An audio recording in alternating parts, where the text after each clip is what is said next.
Howdy, fellow Vine Trippers. I wanted to take just a moment before the show starts to let you know about a great website called Texas Wine Lover. They can be found at txwinelover.com.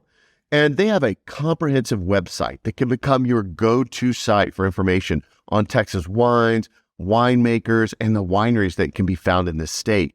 They even have a phone app that you can download, and that will help you plan your route to create your own wine trip. So make sure and check them out at txwinelover.com.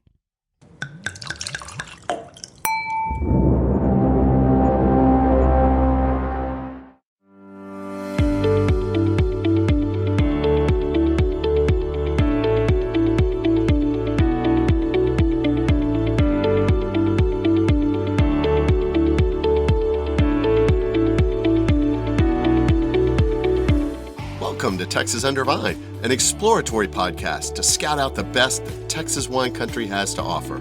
I'm your wine guide, Scott, and I'm here to lead you on an auditory expedition to the vineyards and wineries across the great Lone Star State. Each episode will cover a different vineyard, winery, or wine-related business operating in Texas. You'll hear interviews, descriptions, and details about each location that will excite you to visit and experience them for yourself. Ready to plan a wine tour? Use these episodes to choose the most interesting spots for you and your friends to check out. Most of all, enjoy hearing about the rapidly growing wine industry in the state and what makes our wines and wineries the best.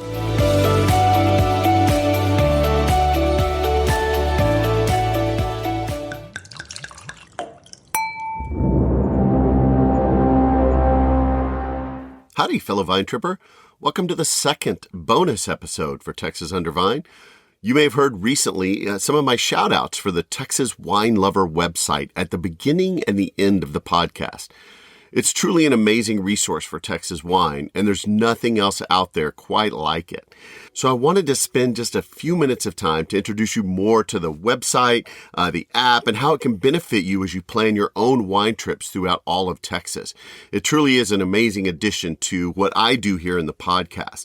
The web address for their website is www.txwinelover.com. Again, that's txwinelover.com. However, they also have a companion phone app. It's available for free. It's both on the Apple App Store as well as the Google Play App Store. So whether you're an iPhone person or you're an Android person, you'll have access to that free app. And it's a perfect companion to the actual website, which has a ton of information. The site itself has a blog, winery and business listings, wine industry news, and a ton more information there. It is really, truly the most comprehensive listing of wineries, vineyards, and wine-related businesses anywhere. It's actually the site that I went to when I first started researching this podcast to compile all of the different listing of wineries and vineyards and wine destinations that I wanted to reach out to begin doing my interviews for the podcast. It's a great resource to find that information. You can search on their website for wineries, vineyards. You can sort by so many different categories, like finding those that may be kid or pet friendly, for example. There's a map showing the state with the destinations all shown there, and you can filter that list by the dates they're open, whether they have outdoor seating, which ones have live music, and so many more types of filters. There's also a listing view if you prefer to search that way. You can see info on the various wine trails in the state, find other businesses info to help you plan your trip, like places to stay on your trip or events that are going on at the different wineries. The app itself is a perfect on-the-road companion to find all this great info as you venture out on your wine trip. So I recently sat down with the owners of the website and the app, Jeff Cope and Amy Nimick. Let's hear from them just a little bit about the site, how they got it going, and where they plan to take it.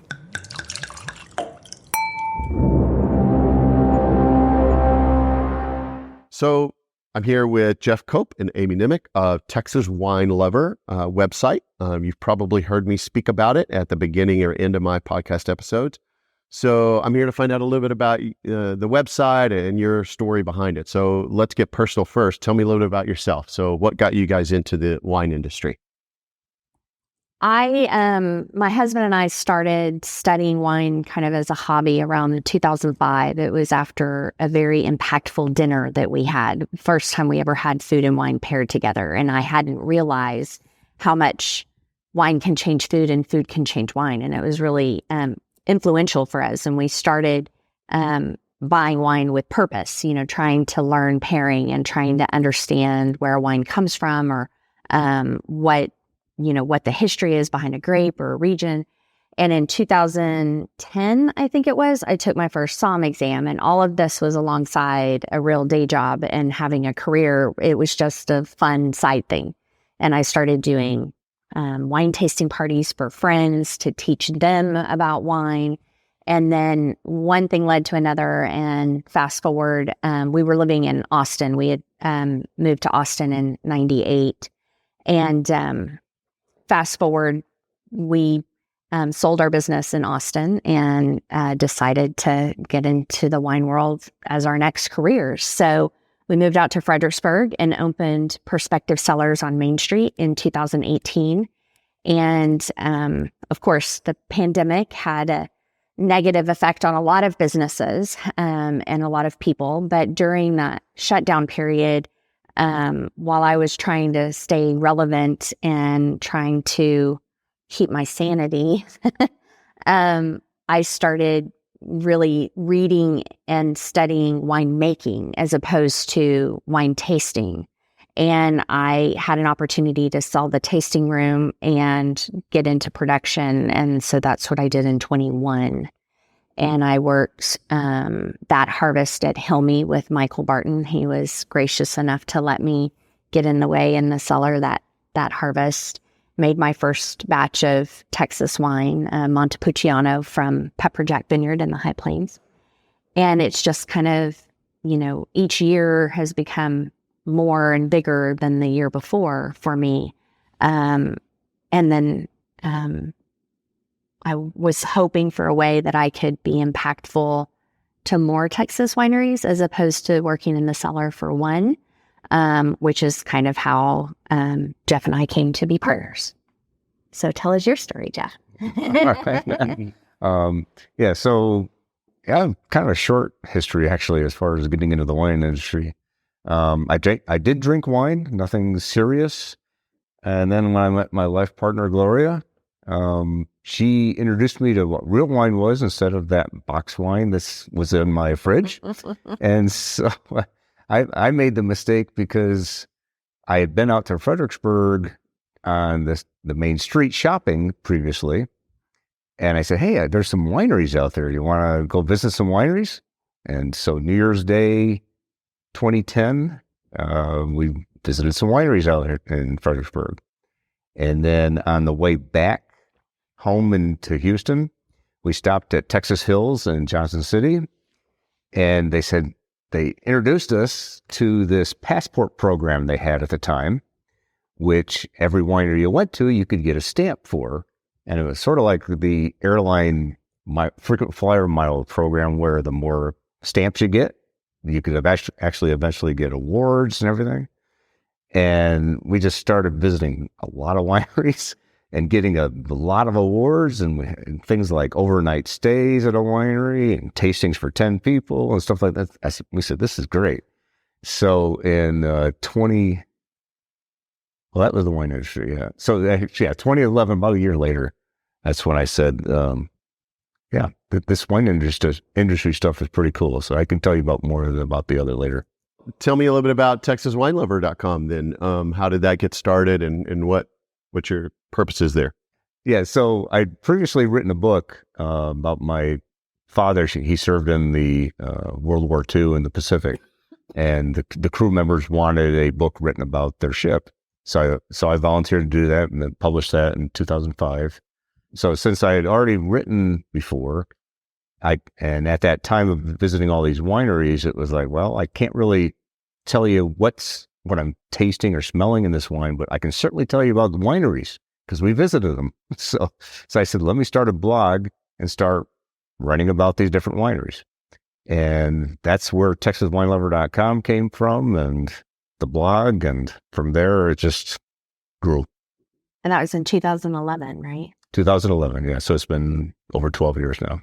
So what was the goal you had in mind when you started the website, and how has that evolved over time as the wine industry has grown and evolved here in Texas?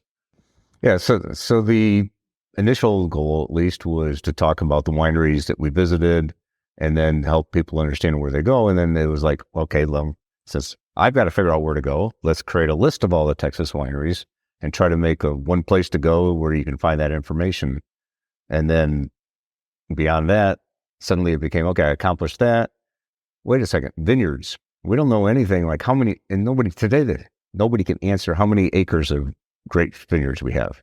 So I said, I did the wineries, now let me start the vineyards. So I started creating a list of all the vineyards and did that for years. So the website that became a blog eventually became more a resource information. And did you manage that all yourself, going out to research everything and trying to find all that info? Yeah, that was me. 1 minute job. Well, Gloria helped initially at the beginning, and then she got kind of tired of visiting wineries, and I kind of took over. And then what are some of the main features and benefits of the website and that they can find now? If somebody were to go to the website, what are they looking at? There's a lot. Yeah, there's a lot. The website has evolved over the years, and I'll just talk about what currently is there, which I just launched in December. It always had the listing of the wineries. But the one thing it didn't have that I always wanted was a mobile app. And I started creating a mobile app back in 2021, I think it was, like November. And the first company, unfortunately, that I hired to do the job, I could tell that being overseas, they didn't really understand even what a winery was. So it got to about 80% done, and I said, you're not going to be able to do it. And as the costs kept going up for me because they were having to redo things constantly, I said, no, you're done, gone. So I lost all that money. And then there was a big decision like, okay, what do I do? Do I continue? Do I try the next version of the app? But I needed an app because when I go visit wineries, I want to know, where do I want to go? If I'm out here in Fredericksburg, let's say on a Monday, who's open on a Monday? And who's got this? Who's got that? I needed that information. And if I needed that, hopefully consumers needed that information too. So I started again, and then I eventually in April of 2022, started working with 3 different companies because I needed to redesign the website. I wanted to make it look something that wasn't just a blog, because it had become a resource over all the years. And then I needed to add the addition of improving the listings for the wineries.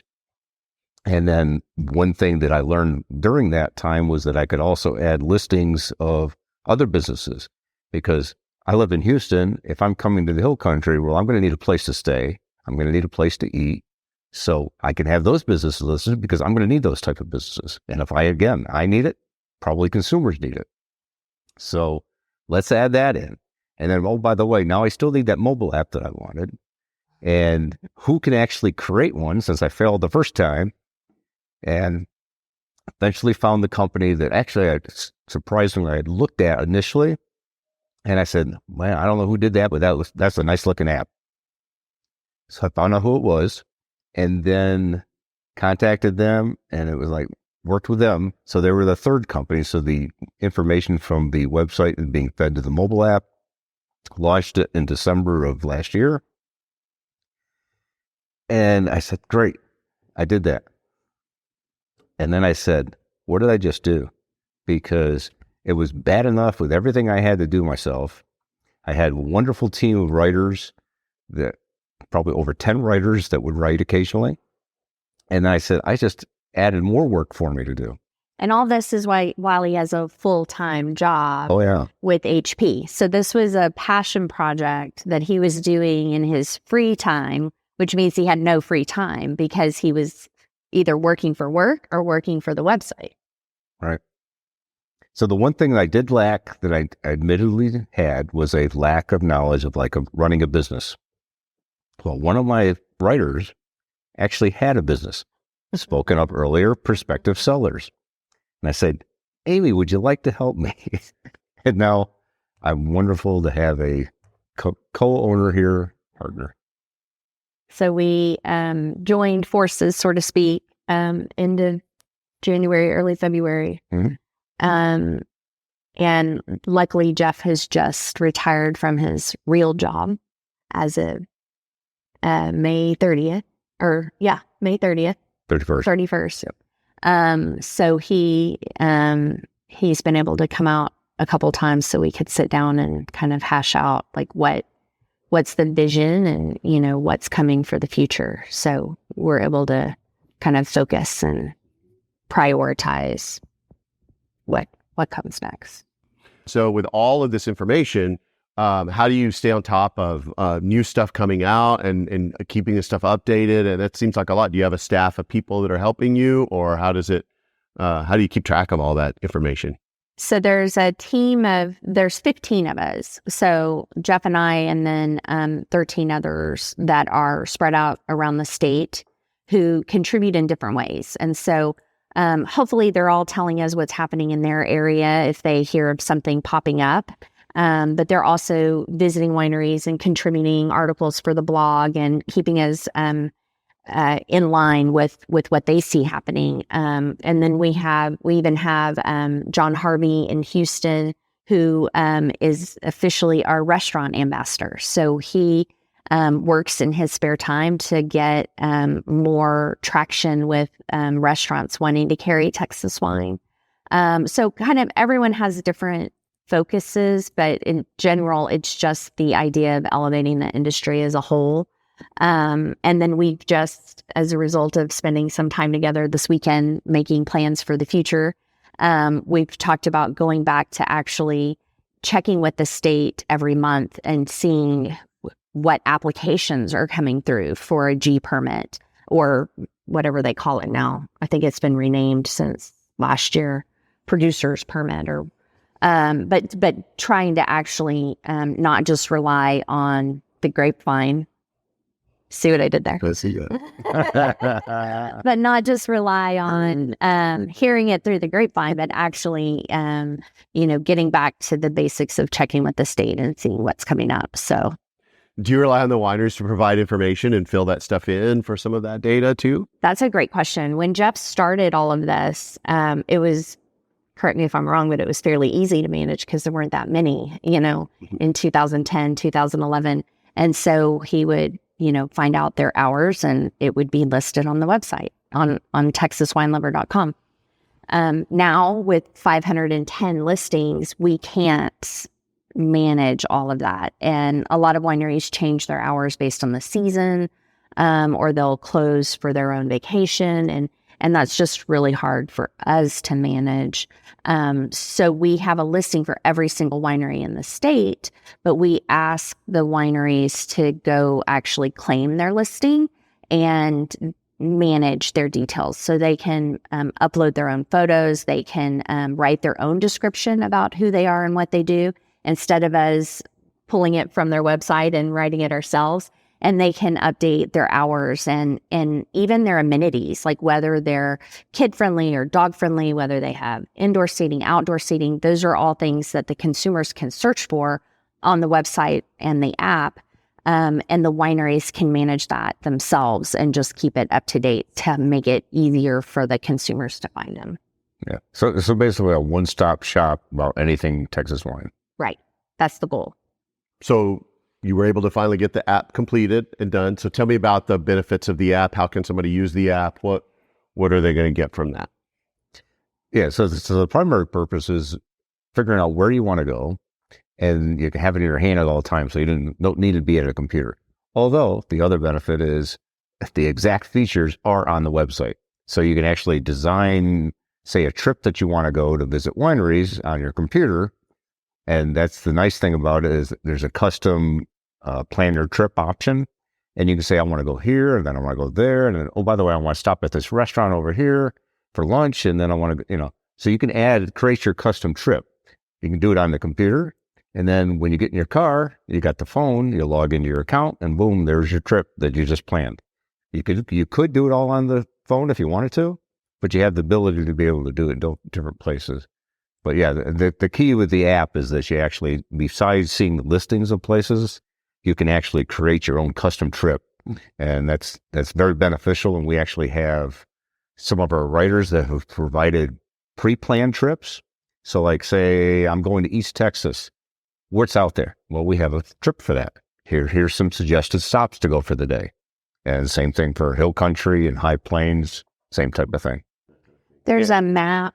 The map is super helpful because you can see what wineries are near you, or you can plan your itinerary, but it's going to be based on your preferences. You're entering in where you want to go.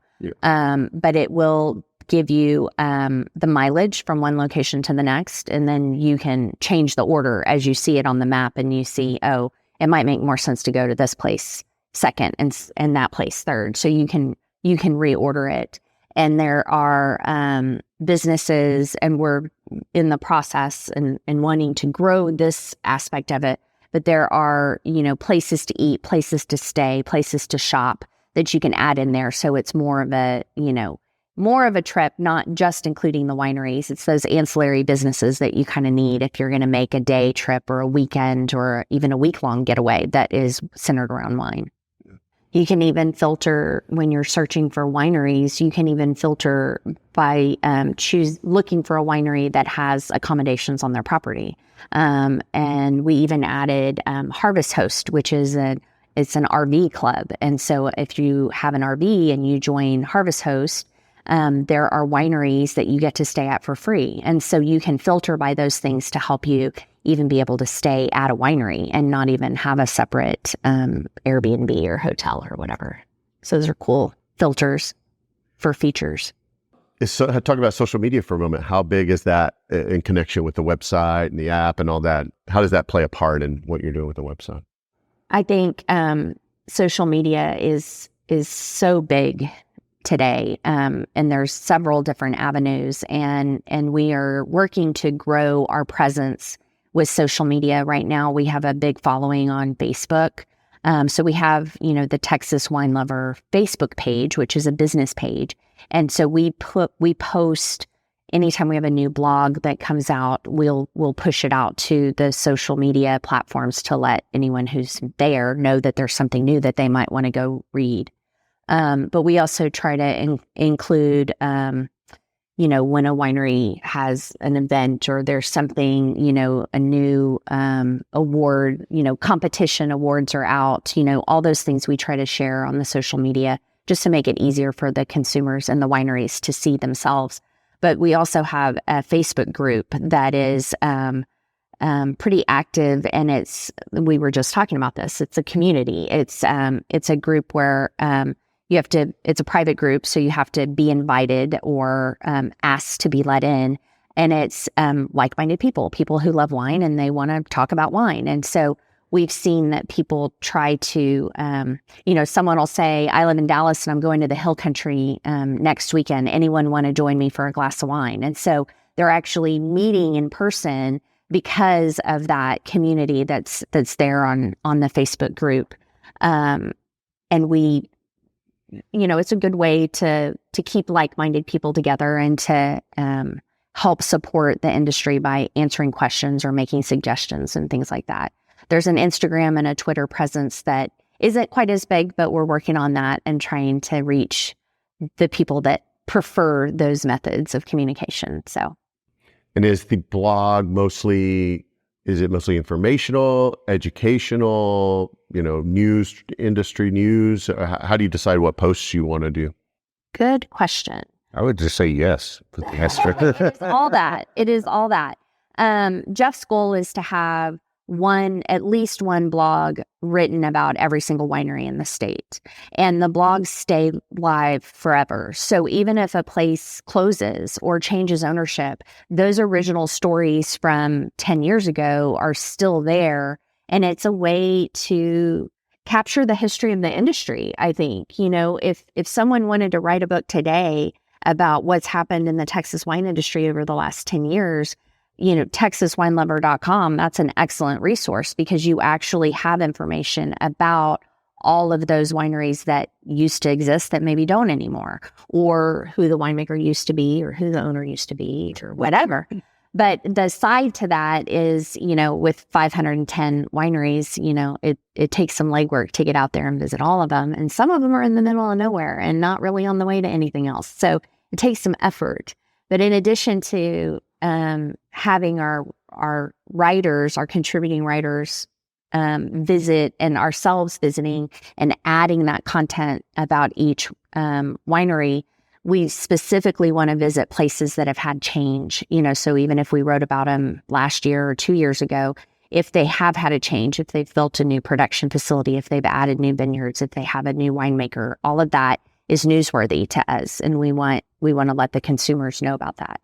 And then we try to have a fair amount of just general wine education. I would say stuff about grapes, specific varieties of grapes that we're growing in Texas, and kind of the history, where they came from, why we think they're doing well in Texas. And then even just sharing, like I said earlier, sharing the competition results. That's a big, having access to all of that on our website and not having to go to each individual competition website to see the results. I think those are things that people in the industry like, but it's also helpful to the consumers. So it's a little bit of everything. Do you have a specific schedule for how many posts you put out per week, per month, per things like that? Or Good question. Well, there's nothing in advance that says, hey, I have to do 4 posts a week. No, that doesn't exist. Yeah. Yeah, not really. I mean, so over the life of Texas Wine Lover, it's kind of all this time, even when I didn't have this wonderful person, Amy, next to me. I don't think there was hardly any weeks went by that there wasn't at least one blog post. So if I was fine, as long as it was 1 to whatever, how many. You don't want to do multiple posts per day, even though occasionally it happened. If something emergency stuff came out, you had to tell people about. Yeah. But nothing that said, oh, no, this is our goal. We have to do this. Right now we're averaging 4 a week, 4 posts a week. But, 1 week it'll be 5, and next week it might be 3. But we've got content lined up for the next month, Yeah. No problem with content. Not lacking for content. you keep a calendar of, we want to go this next, and this kind of a long range plan of these are the things we want to delve into. And some things are time sensitive. So there's an event or there's a competition coming up, and we want to remind the wineries of the deadline or something like that. So some things are time sensitive, but most of the time it's just, putting the information out there without bombarding people. Is there a cost to using the site or the app? No, the website's free. Anyone can hop on there. You can create a login, which I actually highly recommend. There's no fee at this point to do that, but it lets you see your same information. Like Jeff was talking about, your itinerary and what you've chosen, you can see on your desktop or on the app. And so you'd want to create a login to be able to see that information in both places. But also as a consumer with a login, you can leave a review for a winery or rate your experience with them. So that's something that I think will gain traction in time. That's one of the new features to the redesign that happened recently. So I don't know that everyone knows that's out there yet, but I do think it'll gain traction, and that's one of the benefits of logging in. The app is free to download, and it's on Apple and Android. And like I mentioned earlier, every winery is listed, and they don't have to pay to get that baseline listing just to put their name out there. But we do have elevated, upgraded listings, which are very inexpensive, $10, $20, $30 a month for a business to have more benefits and be able to do things like post their events or add videos. And so those are free for the consumer, but a small fee for the winery to get those added benefits. Yeah, when designing the app, that was one thing I thought of. Like, okay, do I want to charge 99 cents to download it, $1.99, whatever it might be? And I was like, no, it's free, because that way you should be able to get more downloads and then thus more exposure to help people. So how do you feel like listeners to my particular podcast, the things that I do, telling people about wine destinations in Texas and so forth, how do you think they could benefit most from the website and the app? Well, I think it's doing a lot of what you're doing. It's just they can be more lazy and just listen to you, or they can be more proactive and look it up and read it for themselves. They can actually find your podcast on our website. So, someone who wants to dig a little deeper, has access to podcasts and videos and things to help them all right there on the website. So you don't have to go do a Google search to find podcasts about Texas wine. You just go to texaswinelover.com, and all of those are available for the consumer to click on and dig deeper into. I think the itinerary, the travel planning, or planning a trip and being able to learn about each winery right there, again, without having to go do a Google search, it's just making it easier, more efficient.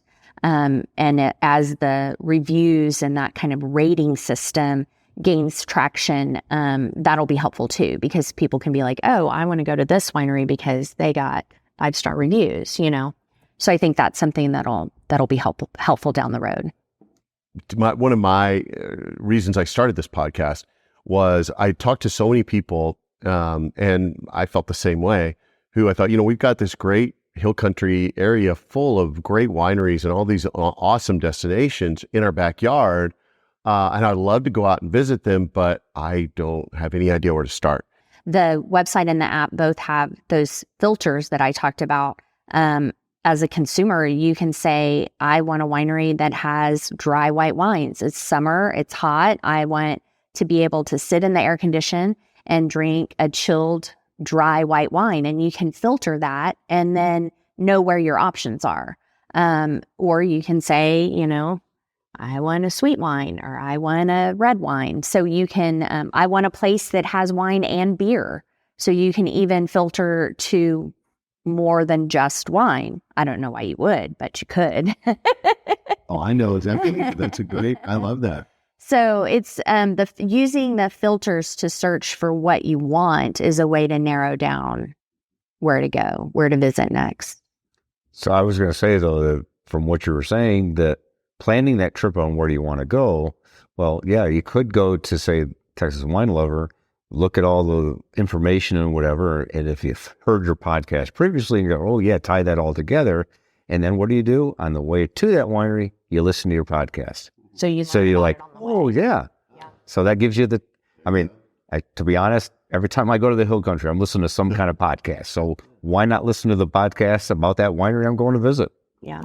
You can even filter by who has a restaurant or a food truck or charcuterie boards, or let you bring in your own food. So it can help you plan, where do you go during lunchtime? You don't necessarily have to go to a separate restaurant. You can continue your wine tasting experience, but fit the lunch meal into it, So yeah, there's a lot of cool. Well, one of the features, we're getting good feedback from wineries too, because one of the amenities we've added recently is someone said, hey, we have like this food, sandwiches or whatever that people can pick up and go. It's not necessarily, we're not a restaurant, but we can offer this. And so what do? We added a pick and go option. Check whether you have that or not. So there's a few wineries that have done that. Yeah.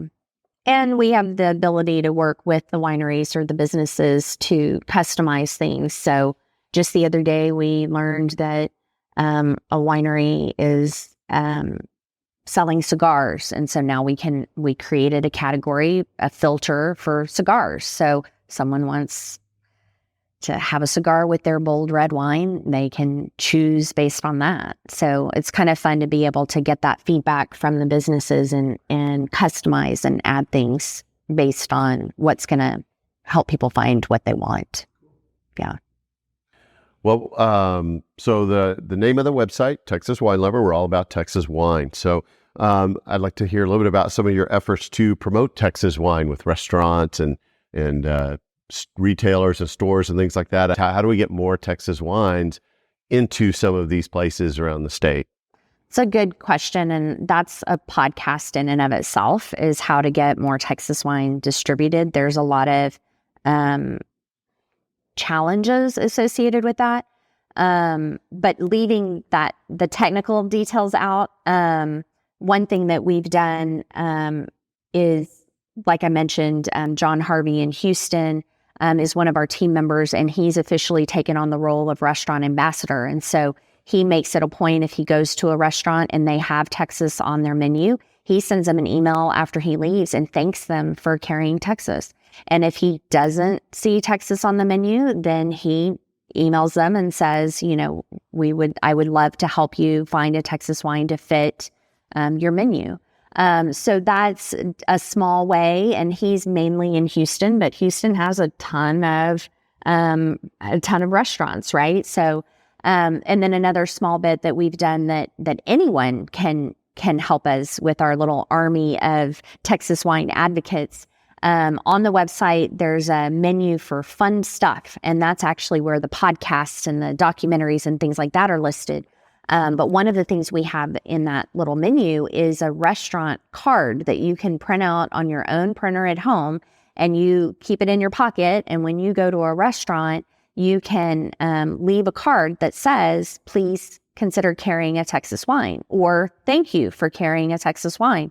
And you can even give the name of your favorite winery as a way to give them encouragement of where to start if they want to go down that rabbit hole of trying to find a Texas wine to carry. So that's, to me, a small way that anyone in Texas could get involved, is just leaving that little card at a restaurant. Maybe your one card doesn't make them go out and buy several cases of Texas wine, but if they start to see that they're getting 2, 3, 10 cards, oh, okay, there is a need. There is a following of people that would buy the wine if they had it. So I think that in time, that could make a big impact. So the one key with that card, though, is when we designed it, it wasn't just restaurants. Because if I go to a wine bar, do you have any Texas wine? Absolutely. If I go to a liquor store, where's the Texas wine section? Oh, it's back by the bathroom. So it's also, you can present that card there. It's not a restaurant card. Any retailer. Yeah, any business card. Yeah, absolutely. And I think that's, again, leaving some of the complications out of the conversation right now. I think that just the owner or the purchaser has to know that people want it and people would buy it. They have to know that there's a need for it before they're going to take a gamble. So, Okay, so what about plans for future growth for the website or the app? Or what do you have that you think you might want to do down the pipeline? we want to be the resource. We want to be the go-to place. Like I said earlier, don't Google to learn about Texas wine. Go to txwinelover.com and everything you need is there. But the redesign of the website and the app in and of itself were the big growth for the future. Like we needed that to take that next step as we move forward from here. Just really getting more involvement from the wineries and getting more involvement from businesses that are near wineries, I think is a huge growth step for us. And then we're working hard in the next couple of months to launch an industry portion of the website so that we can be a resource for the owners and winemakers and their tasting room staff. And that would be something as simple as a forum where anyone can ask a question and get suggested solutions from other people who've had the same situation.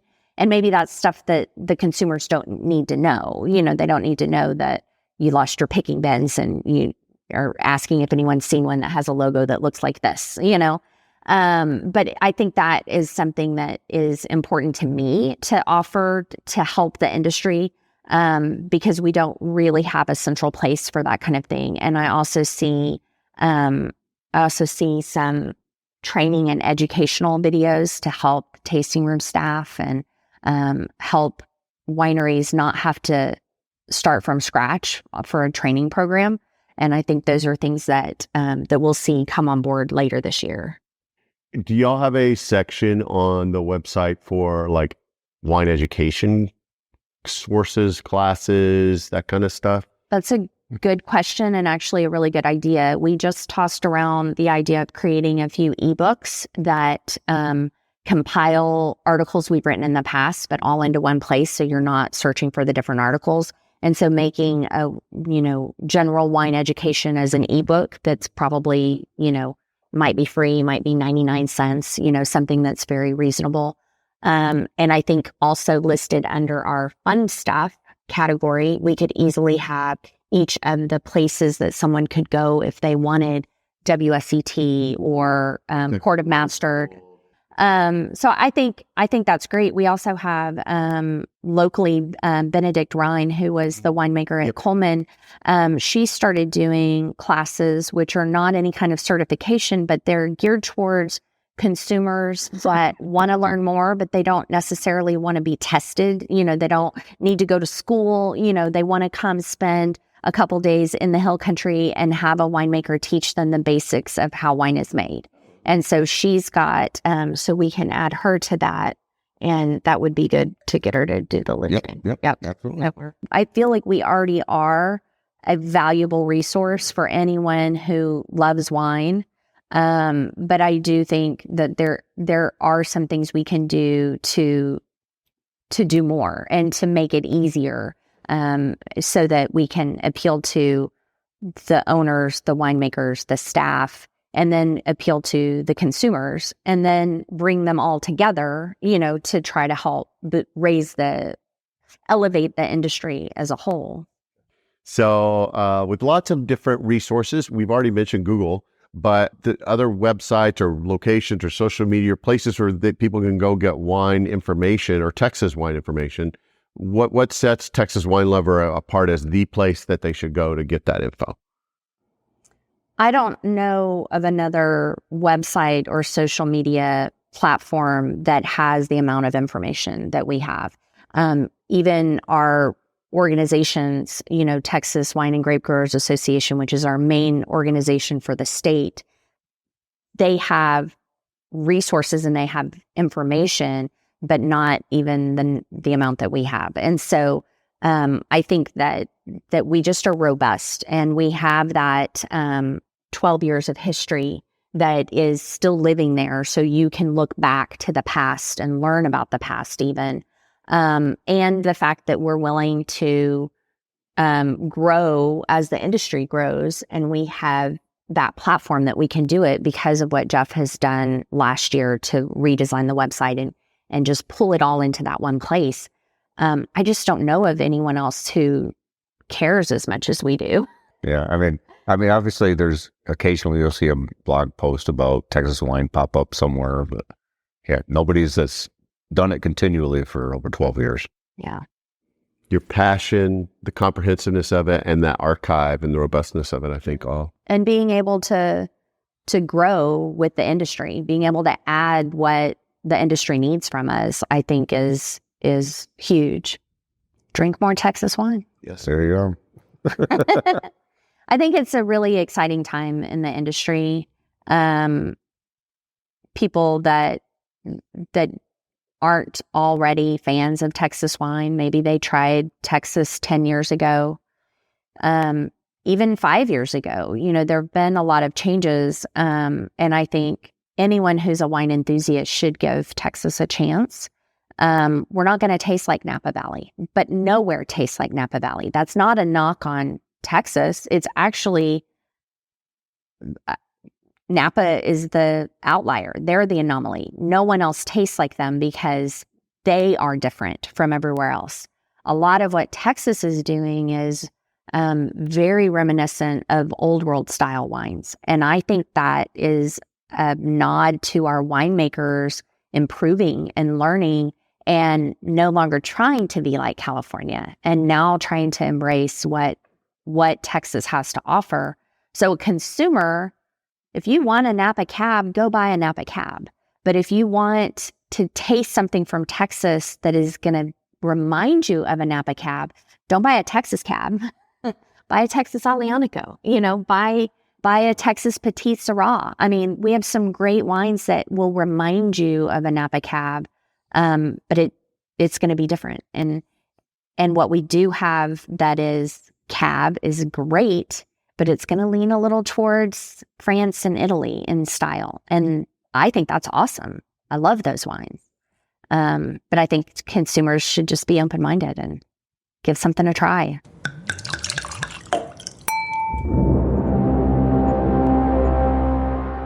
So Jeff and Amy are working hard to bring all of this great wine information from this massive state right to your computer or to your phone. They work tirelessly to compile all of this data and provide an incredible free service for you, the consumer. It's definitely a place you'll want to check out and consult frequently, whether you're at home or on the road. Did you hear about a great wine destination or two on this podcast? Well, the site and the app are a perfect complement to the podcast as a way to plan out your own in-person visit to all these great places that I'm bringing to you. And go venture to some new places that maybe I haven't been able to podcast about yet while you're out there. The site and the app can help you make that wine trip plan a reality. So check out their website. Again, it's www.txwinelover.com. You can also download the free app for iPhone or Android on their respective app stores. Just search for Texas Wine Lover, or if you go to the txwinelover.com website, you can just click the button they have there on the website to go directly to the app download. It will become one of your favorite apps and sites, and you'll find yourself wanting it on your home screen for easy and quick access as you check out all these great wine destinations. Well, that's it for this bonus episode. For future bonus episodes, I hope to bring you even more info on other places to stay, wine tour companies, and other what I call wine-adjacent businesses. Keep an eye out for those in the future. If you're enjoying the show, would you please take a moment to rate and possibly review the show wherever you get this podcast? Getting those ratings and reviews really helps the show get seen by more people, and I truly appreciate the feedback you give me. I also invite you to become a patron of the show by following the link on my website. For just a small donation amount each month, you can get access to bonus photos and videos of the various wine destinations I visit, and it goes a long way to help me pay my costs in bringing all this great information to you. So subscribe to the podcast, follow my socials to be notified whenever the next episode is posted. And until next time, happy trails and bottoms up, y'all.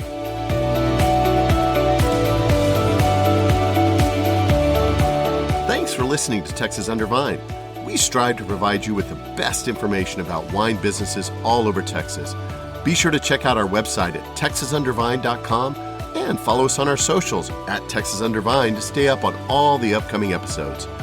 Please email us with any suggestions or feedback. Also, contact us if you're interested in donating, sponsoring, or advertising on the podcast, just to help us cover our expenses and bring even more great info to you in future episodes. Above all, travel safely, and most especially, drink responsibly.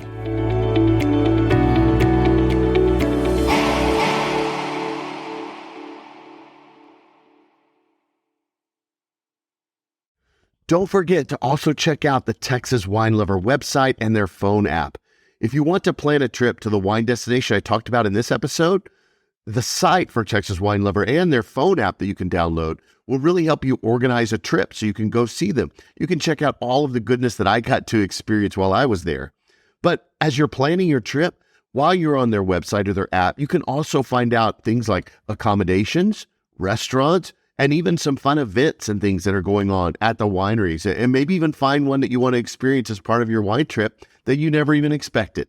So check them out. Again, it's txwinelover.com.